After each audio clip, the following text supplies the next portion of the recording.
Well, g'day guys. Welcome back to the channel.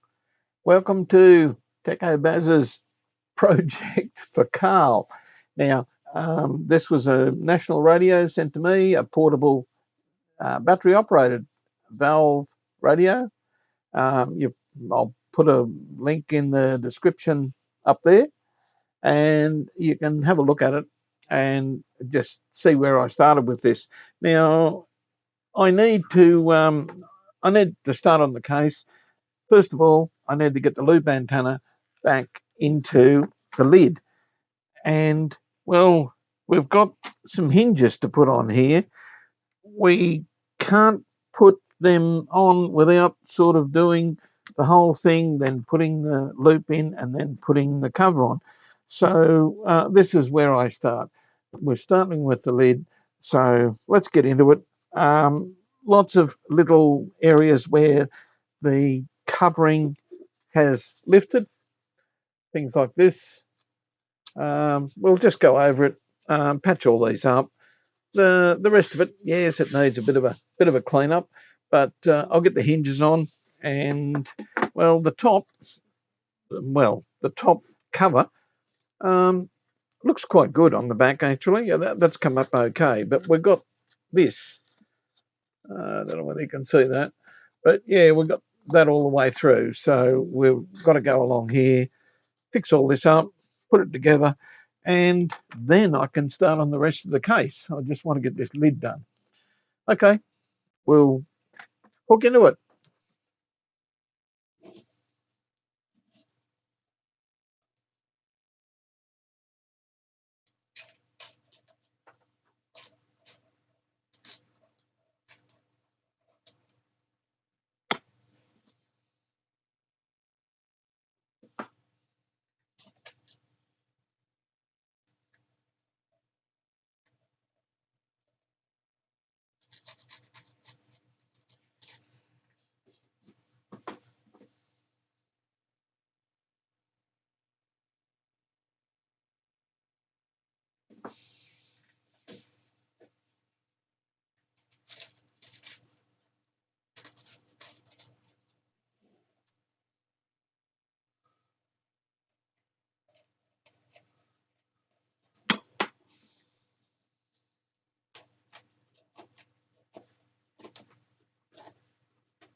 And there she is so far. I've just screwed a couple of new hinges on.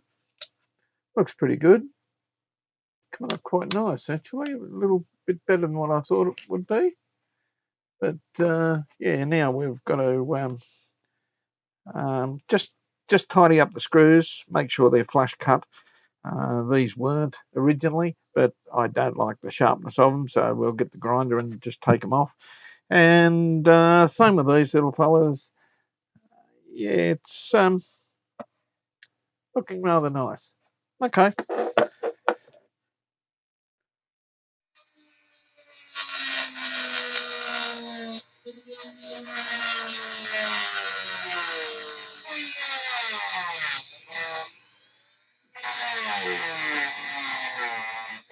Now, guys, I'm doing this lid.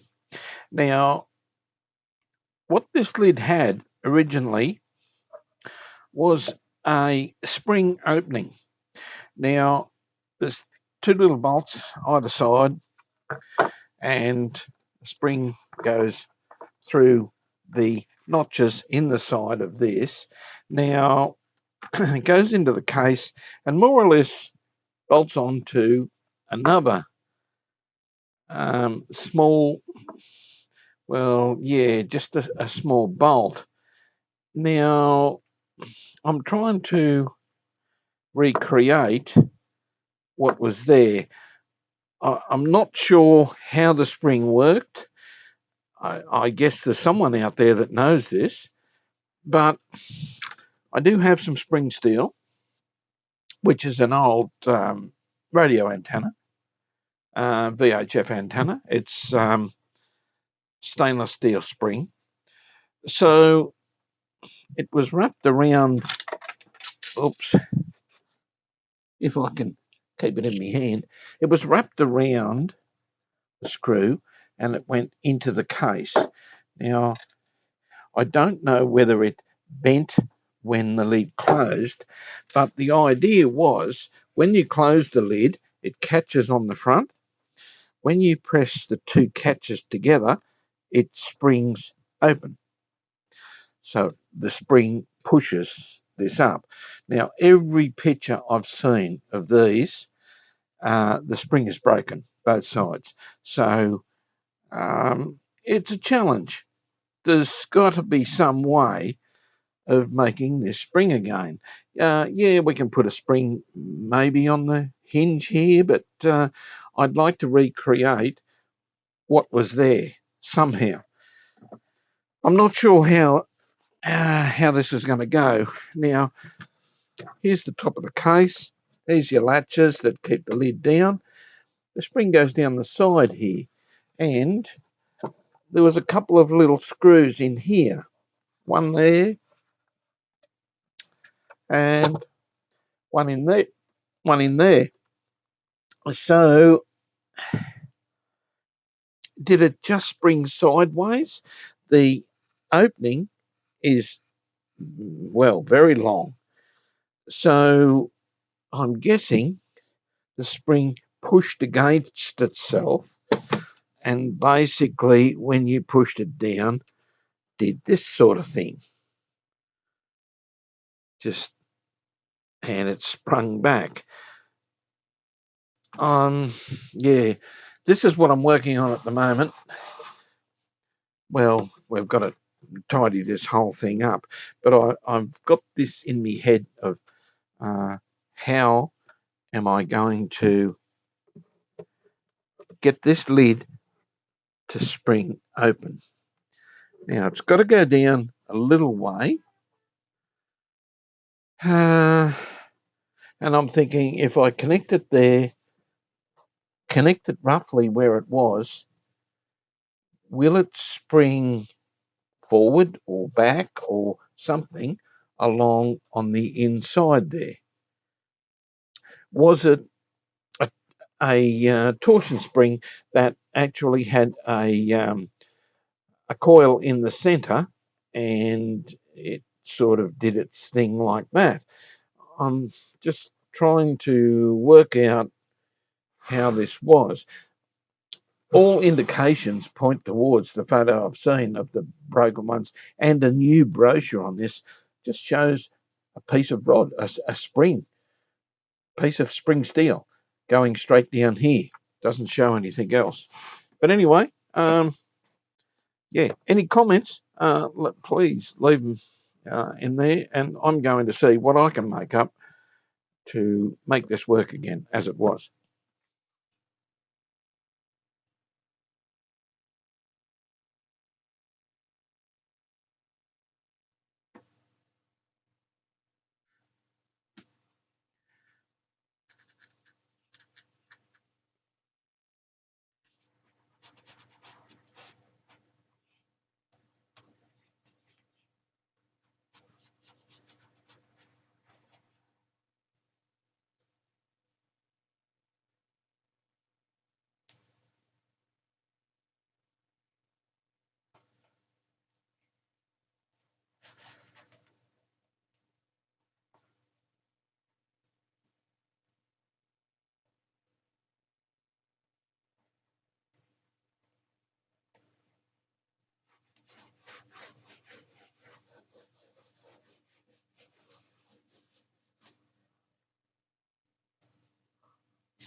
Now, guys, what I'm putting on here is some. It's oil. It's a teak oil, but it's also it acts as a softening agent for the vinyl that's been put on here. The vinyl's gone very hard over the years, and I find that by doing this, it certainly makes a huge difference after, well, a couple of goes. Now, I'll probably put 3 coats on this, and it'll, as well as soften it, it will also bring out the actual the leather look in it, which was there originally, and it's coming up rather well. I think Carl will be fairly pleased with this. It's looking reasonably good. Now, as you can see, that side's not done, and well, get you up there, and we'll do it, and then we'll see what he looks like. I'm just putting it on with a makeup pad. It's very similar to putting stain on wood, only this is an oil-based, I don't know what you'd call it, a restorer, I guess, for vinyl. And it's a Sheraton product, okay, vinyl restore, and it goes really, really good. As you can see, it brings up a nice shine. It's sort of a waxy finish, but in the morning, that'll be all soaked into the vinyl, and the vinyl will feel totally different.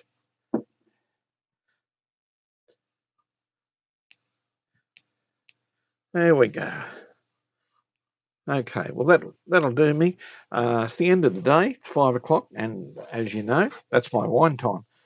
So we better call it quits. It is looking very nice.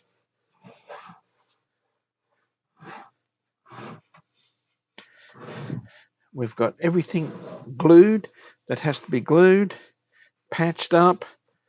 The only thing I haven't done is these springs either side.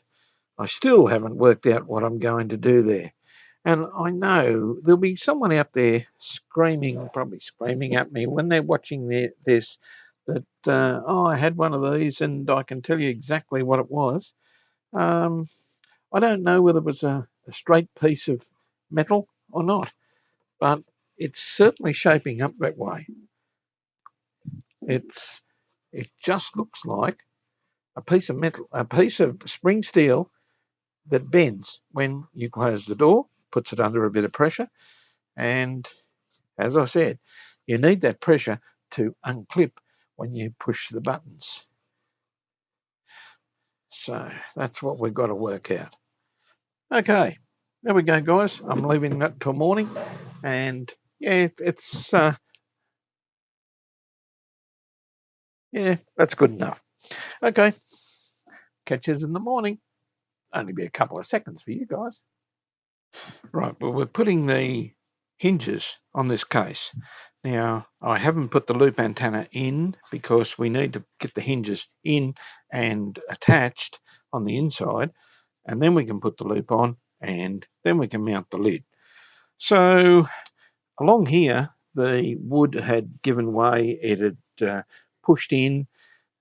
Very difficult to mount the screws for the hinges. Now, the hinges I've got, just a couple of little brass hinges for each side. What I've made up here is a piece of aluminium, which is going to be painted, of course, and it's going to fit, well, theory, there we go. It's going to fit there. Now, to make the hinges nice and flush, I'm not going to put them that way up. With this bit, it's sort of just not playing ball with that way around. But if we put them that way around, the actual spline of the hinge is hidden. You can see it inside, which looks nice when it's open. And we'll screw the hinge onto here, which is also attached right through onto the lid. And then we can put our screws in through here for the rest of, into the case. I know what I'm talking about. So here we go. Now, it doesn't matter which way around these go. So there we go. The hinges will mount in just like so. So they're nice and flat, and the actual, I'll just move him along a bit until he gets in the right spot, which is about there. And the hinges will, as I said, will be nice and flat. These will have brass screws in them anyway, so it'll probably look the part. This, of course, will be painted a goldish colour to match the hinges, and I think that should look pretty neat. It's not back to how it was, but it's the best I can do without, well, rebuilding the whole lid, because of the timber that's in underneath here. Otherwise, the rest of the lid has come up well, and I think this will look very nice. Okay, we'll do that and come back, just giving you an update on this one.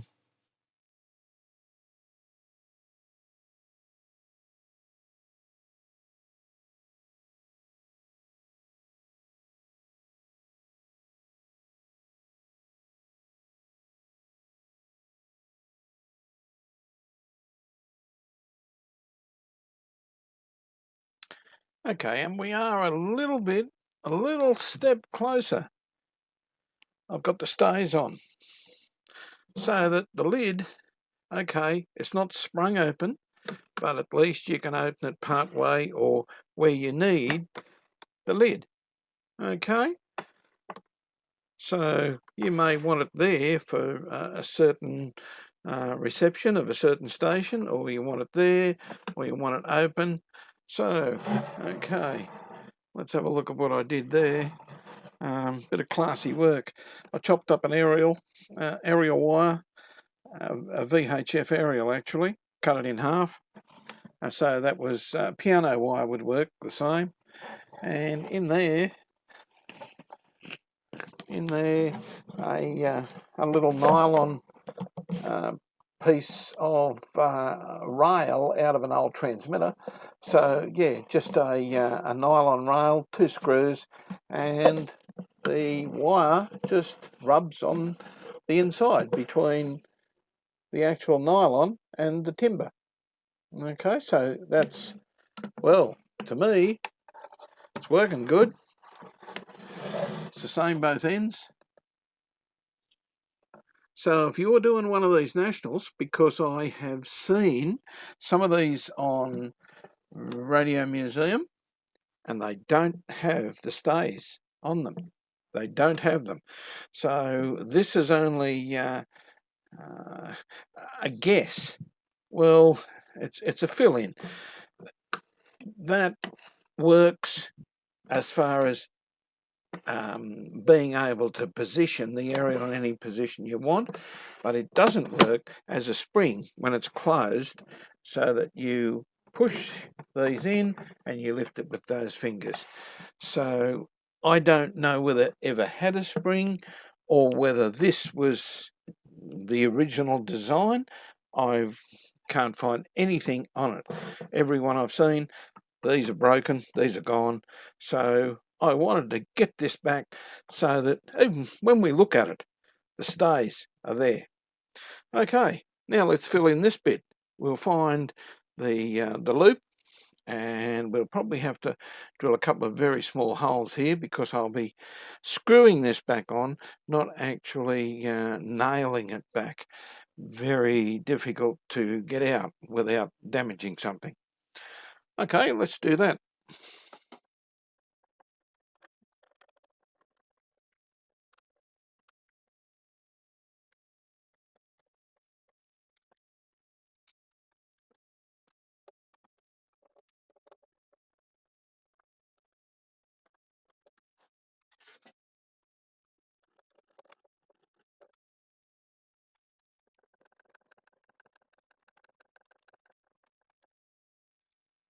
And that's the lid progress so far. Got a little bit of touching up around, just around the area where it clips down, around these little inserts here, and well, this come up pretty good. It's yeah, a little bit buckled, not much we can do about that. I have put some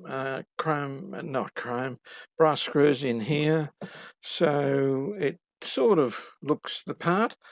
I would have liked it a little bit nicer, a little bit more level, but this doesn't want to straighten out at all.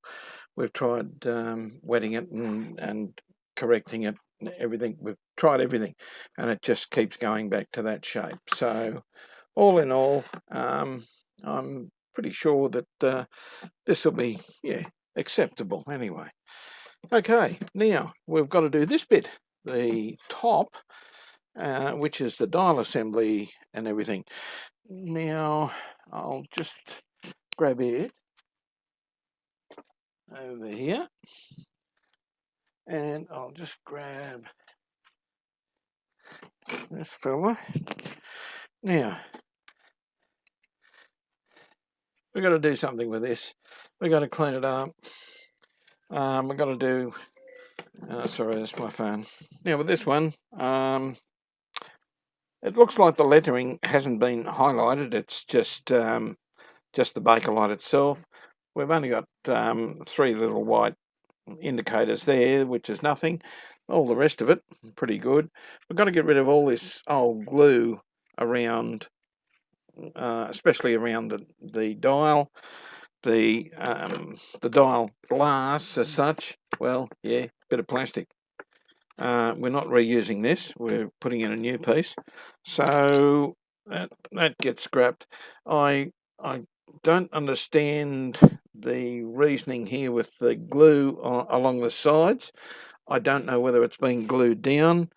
I think it has, so probably what we'll put in there is something not so permanent, maybe a smear of Celastic along there, get rid of all this, and then we'll put a smear of Celastic along, and that will hold it in place and be able to push it back out once, well, if you ever need to.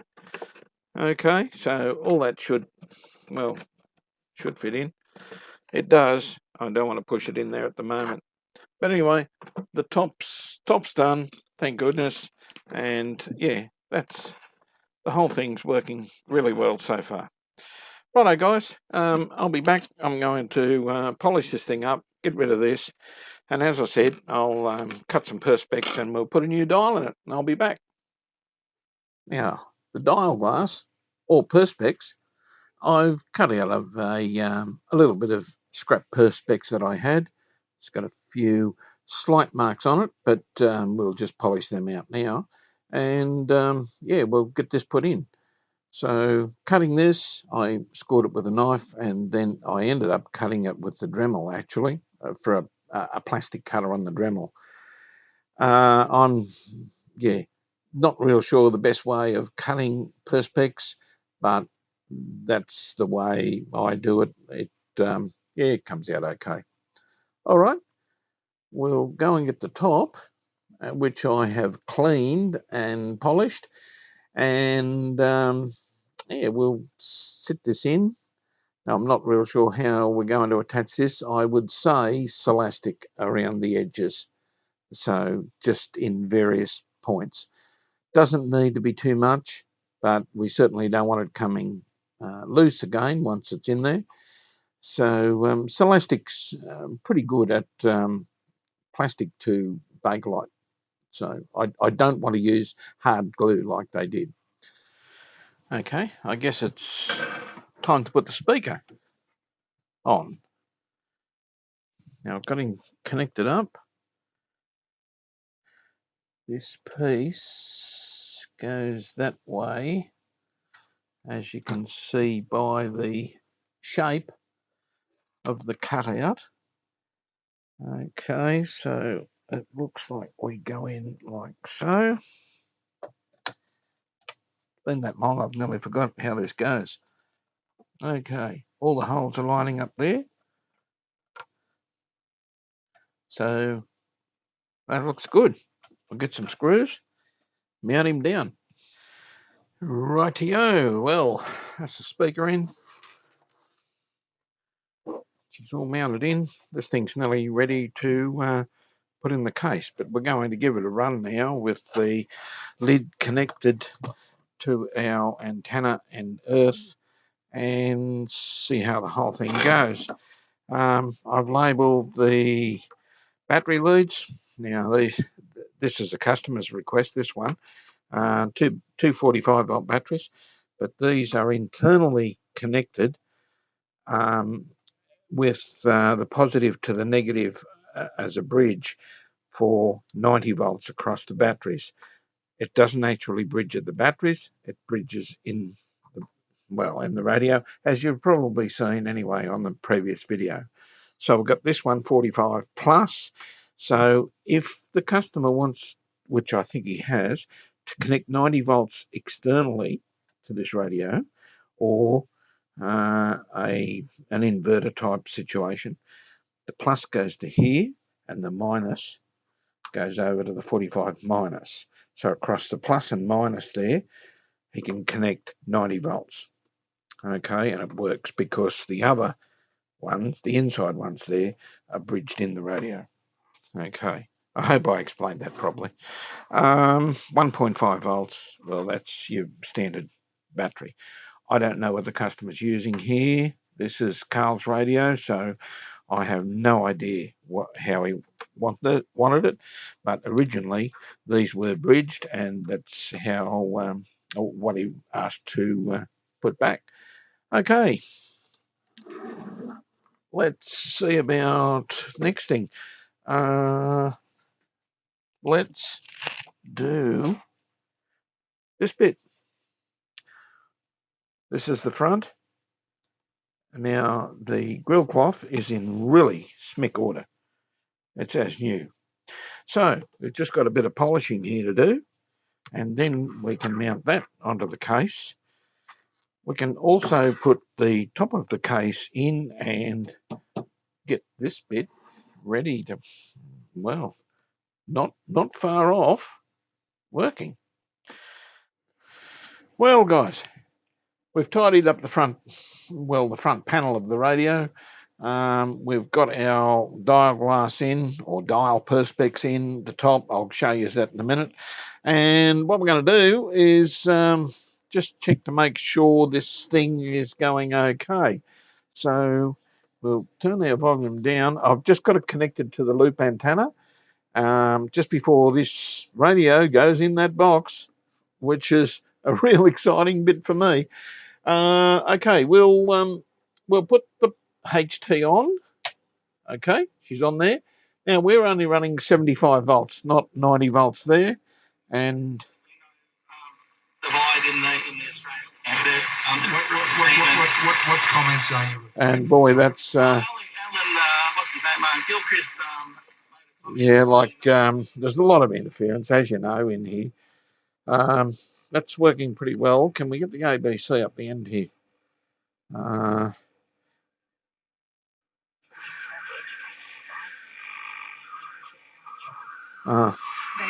Yeah, okay. We'll turn the light off. There you go.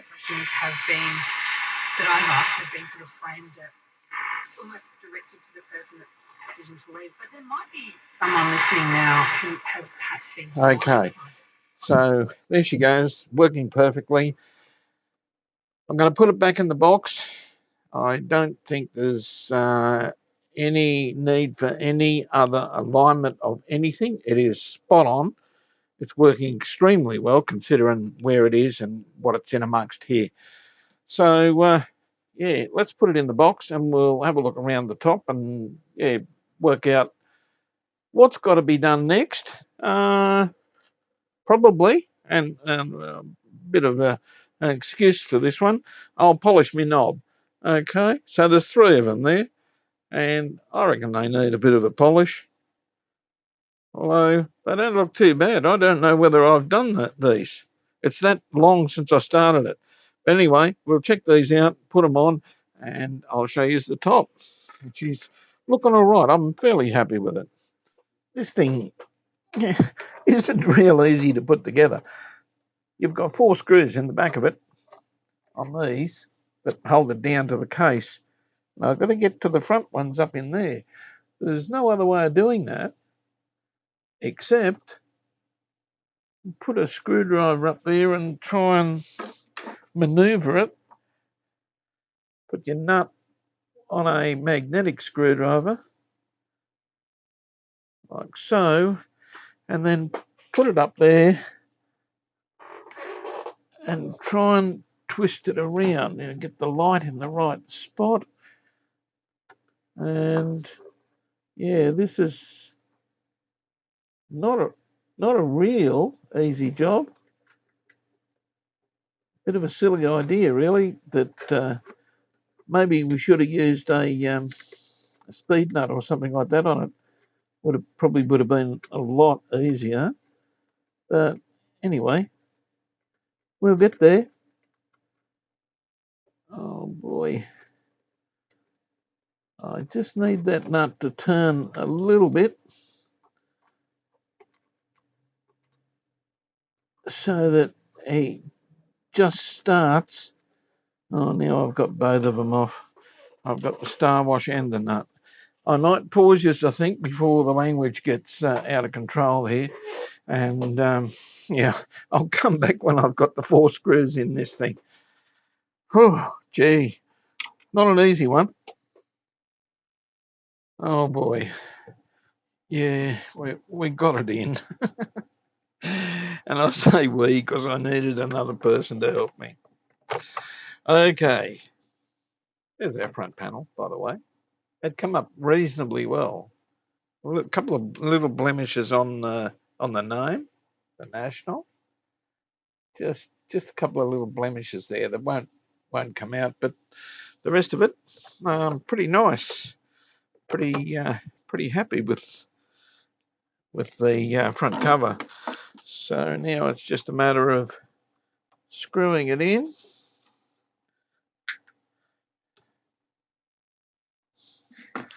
And I haven't lost any screws so far either, which, yeah, but that's pretty exciting in itself. Okay, now the go is with this. It's been cracked a little bit here once. Don't over tighten screws into Bakelite. You're asking for trouble. Okay, now I'm a bit particular about how things go together here. So the slots of the screws have to go upright. Why? That's just me. So I don't know.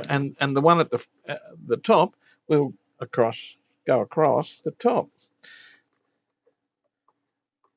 I'm making a few mistakes with me audio here today. I'm just about had enough. It's just pretty hot here in the shed. And if I have the fan going, or the air conditioner rather, you can't hear me on the mic, which might be a good thing to a lot of people. Save you listening to me rattle on. Okay. Oh, a little bit over. There. Okay. Now, of course, you always drop a screw. I don't know. Oh, I don't know why that is, but yeah, if you've got 2, you'll drop 1. I don't know. If you got 5, like I had, you always drop 1. Now, I'll just back him off a little bit.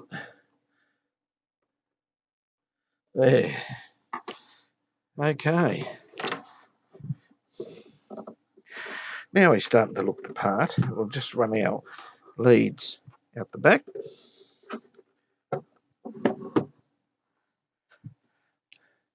And I'll take this to a higher level. That's not looking too bad. Okay, our side rails are working nicely. And, well, the next thing is the knobs into the top. The dial glass, well, I call it a glass. It's Perspex, but boy, that looks nice. That come up really nice. Now I have, as I said, polished my knob here, so we'll put him back on. I've done them all actually. Now, there we go. And volume. Now, when I put this on, I think I may have mentioned to you I was going to put some Celastic. There's 2 dobs of Celastic either side, a couple of dobs here, and a couple up the front. So it can be removed fairly easily if it ever needs to be, but I don't think this will be ever coming off. Gee, this really doesn't want to go on either. There we go. Okay. Yeah. She's not looking too bad. And unfortunately, the ratty ends around these clips, well, you can't do much with that. That's the way it's designed. And it's exactly the same with these fellas up here. Like, you know, can't do much with it. That's the way it's designed. All right. Now she's in the case. I'll connect up some power and we'll see if she works. We've got our on-off switch there, which we've got normal, and economy goes through a resistor in there, as you saw way early in the piece, the first video, I think. Tuning works lovely. Everything's working nicely there. So yeah, let's get some power. Right now, guys, one of my subscribers, I haven't got it in front of me at the moment. Thankfully, have told me with these 1 volt tubes, 1.5 volt tubes, run your power supply on 1.4 volts, not 1.5. They're fairly delicate tubes, as you know, these little battery tubes. And I thought, well, that's a very good idea. He made some very valid points. Please check it out in the comments of the last video. I think it's the last one or the first one. Check it out, and he made some very valid points as far as what to run the valves at. So I'd like you to check that out with the 1 volt. The power supply doesn't forgive. It's got 1.5 as soon as you switch it on, whereas batteries a little bit more forgiving.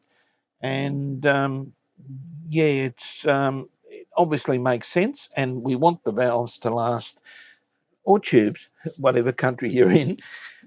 We want them to last as long as they possibly can. So the idea is just run it nice. Now, if I had this, I'd be running the HT at probably 75, 80 volts rather than 90, 95, just to preserve things. And of course, the filaments now at 1.4. So I've set the power supply up. She's on. So there we go. I'll just turn him off for the moment. And now we're going to connect up our HT. Now our HT here is labelled as to which one is plus and which one is minus, which is under here. Okay, the minus is over that side because I'm not using a battery, I'm using the power supply at 70 volts. Okay, positive on this side. Right, now nothing's turned on at the moment.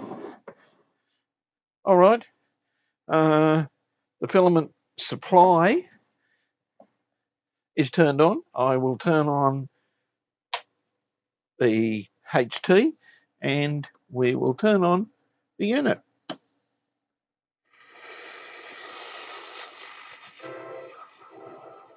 Adam Story with AKP. And of course, residents are returning to their homes in Gaza. I'll just get rid of some noise. Correspondent Lauren Day reports from Jerusalem. In the early hours of Monday Oh morning, boy, that sounds good. scenes in the West Bank as thousands of people gathered to welcome the first 90 Palestinian prisoners to be released under the deal. They were freed in exchange for their Let's go up here. I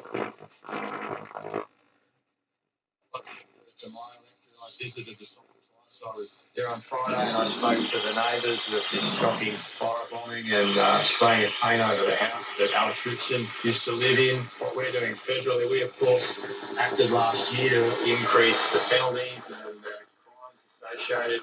Here comes as the federal coalition led by opposition leader Peter Dutton called for 6-year minimum jail terms for terror crimes. What we needed from our Prime Minister. And of course, in here, I've got lots and lots and lots of interference. So, yeah.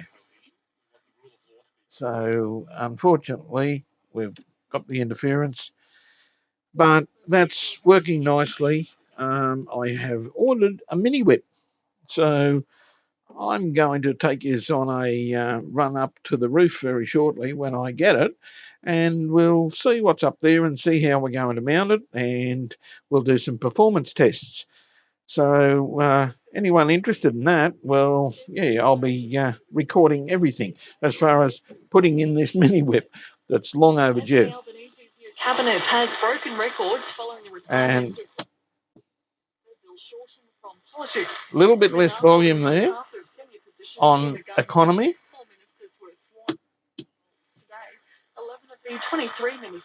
Not that noticeable, but it's it drops it just that little bit.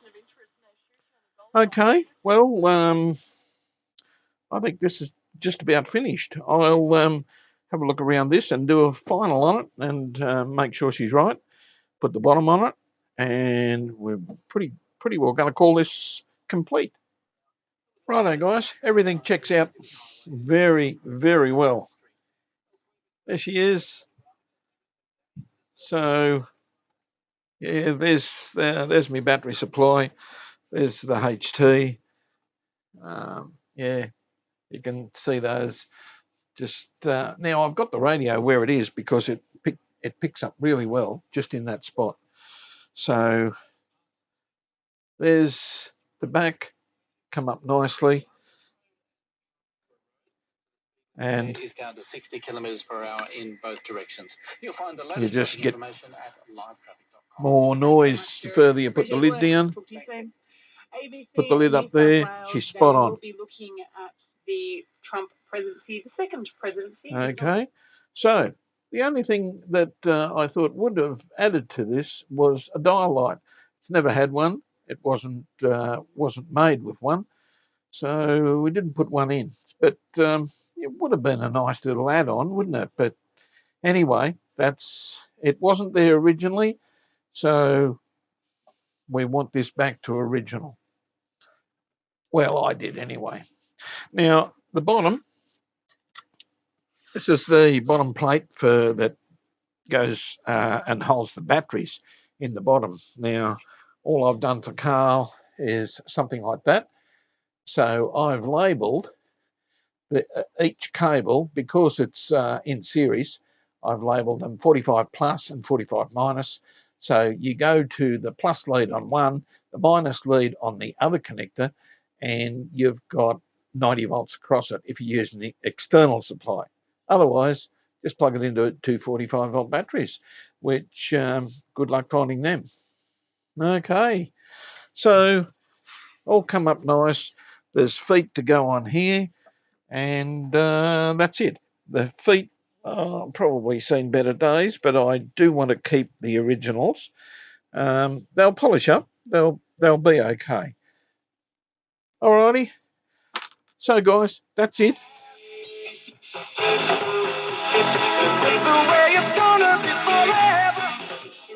And it's working lovely. I don't want to get another copyright strike. Okay, so Carl, there's your radio. Everyone else, hope you enjoyed this journey of this little national AKP radio. And I don't mind these little 1 volt radios. They're pretty good to work on, actually, the 1 volt filament radios. I guess one day it'll catch me out, but the next one won't be one of these. The next one is that the Breville, putting the faceplate on that Breville. And believe me, I've had to watch the videos to work out how it come apart. Righto, guys, if you like it, give us a thumbs up. Give us a big national thumbs up. And, yeah, we'll catch you on the next one. Please subscribe if you can and hit the bell. You'll follow me and you'll see when I put the next video up. Just keep following. It helps, certainly helps the channel. And a big shout out to the 2 super thanks that I have. 3 super thanks I've received. 2 from Ford One Falcon, and you know who that is. And good old Don's old radio shed. He gave me a thanks. There it is on the screen. Thank you, Don, so much. Love it. It just helps the channel so much. Just helps me keep paying for parts and doing this and showing yous and everything. It's great fun. Okay, we'll catch us next time. Enough jaw jacking from me. Catch us later. Bye.